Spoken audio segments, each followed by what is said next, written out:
मुझे नहीं मालूम ये 2 बरगद किसने लगाए होंगे, लेकिन ये 2 बरगद जिला कलेक्ट्रेट की शान हैं। इनको देख लीजिए साहब, कितने गाड़ियाँ इनकी छाया में खड़ी रहती है, कितने लोग इनकी छाया में आराम पाते हैं। कुछ शुरुआती 2-4 साल इनकी मेहनत की होगी, लेकिन उसके बाद ये सैकड़ों साल तक जीवन दे रहे हैं। अब सवाल आता है कि ये बरगद मकान की जड़ों को कहीं नुकसान तो नहीं पहुंचाते।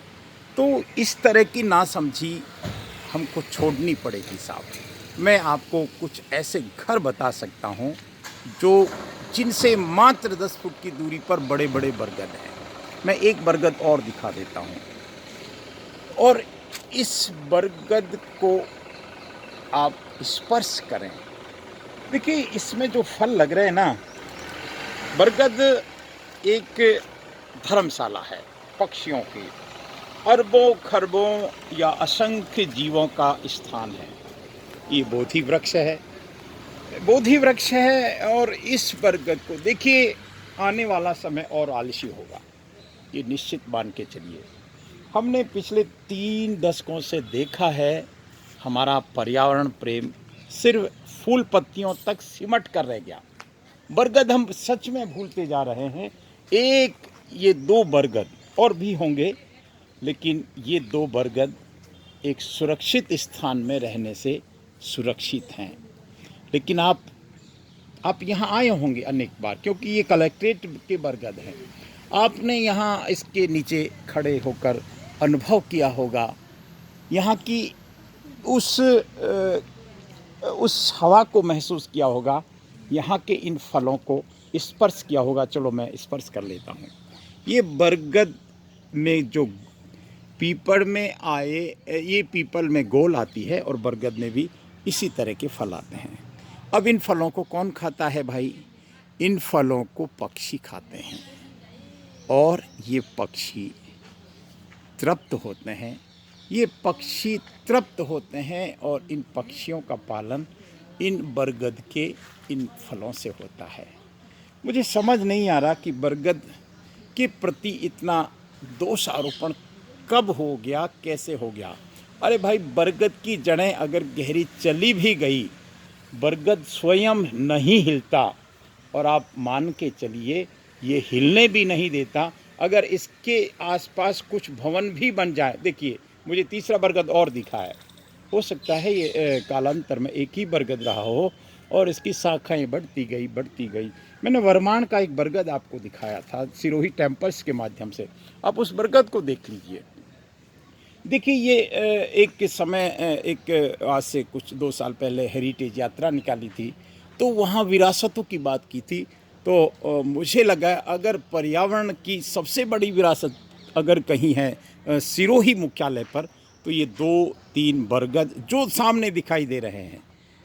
अब देखिए, यहाँ तो साक्षात महादेव है साहब।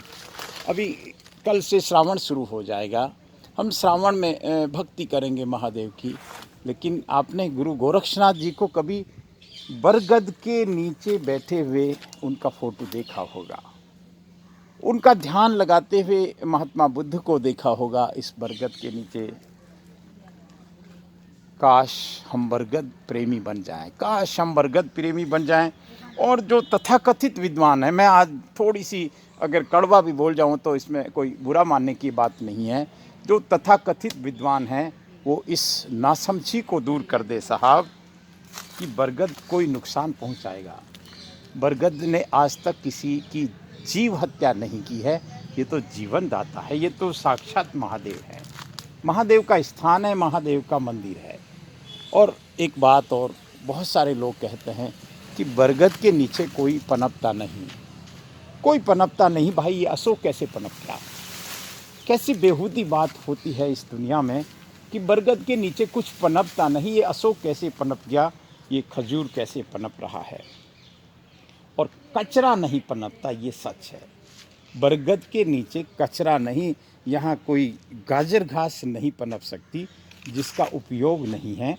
तो मैं ये सोचता हूँ, कई बार हम आलसी समाज के अब अंग बन चुके हैं। हम बरगद लगा दें साहब, केवल बरगद लगा दें, पीपल लगा दें। अगर हमको कहीं अवसर मिलता है और उनको कुछ साल मेहनत करके उनको बड़ा कर दें, हम धन्य हो जाएंगे। हमारी पीढ़ियों को हम अगर कुछ जीवन में बरगद दे चले। देखिए, आपका थोड़ा अगर सामान्य ज्ञान है तो बरगद राष्ट्रीय वृक्ष है। आप देख सकते हैं ये अमर पौधा है। राष्ट्रीय वृक्ष की हम रेस्पेक्ट करें।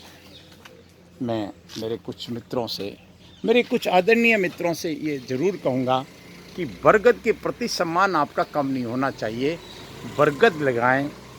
मैं सच कह रहा हूँ, अगर आपके अंदर थोड़ी बहुत सामर्थ्य है, आपका थोड़ा बहुत पर्यावरण प्रेम है, आप केवल लेक्चर झाड़ते हैं, आपकी मर्जी है, लेकिन आप थोड़ा अनुभव करें, इन फलों को देखिए, इन बरगद में बैठे असंख्य जीवों को देखिए। शाम के समय यहाँ पे असंख्य पक्षी अपना बसेरा करते हैं।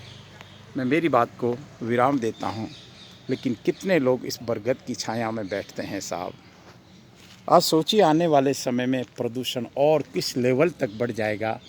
उस वक्त ये बरगद आपके बहुत मदद कर सकते हैं। हम भारत में रहते हैं साहब, जहाँ बरगद हो सकते हैं, जहाँ पीपल हो सकते हैं। भारत वो देश है जो यहाँ की जलवायु बरगद और पीपल के लिए बहुत अनुकूल है।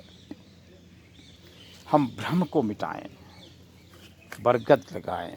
मैं हमारे एक सज्जन पुरुष ने जब बरगद और पीपल को लगाने की बात कही, अब आप देखिए इन बरगद और पीपल, इस बरगद से इस गार्डन की शोभा कैसे कम हो सकती है। एक बरगद लगा दो, एक ढंग का सा बरगद लगा दो, आनंद आ जाएगा। एक दो बरगद लगा दो, आनंद आ जाएगा। मैं विराम देता हूँ, लेकिन ये बात तो मैं जिम्मेदारी से कहता हूँ कि ये बरगद कलेक्ट्रेट की शोभा है। ये बरगद यहाँ ऑक्सीजन देते हैं, ये बरगद यहाँ छाया देते हैं। आने वाले यहाँ गाड़ियाँ जब इन बरगद के नीचे खड़ी रहती है ना, तो धन्यवाद निकलता होगा। नमस्कार।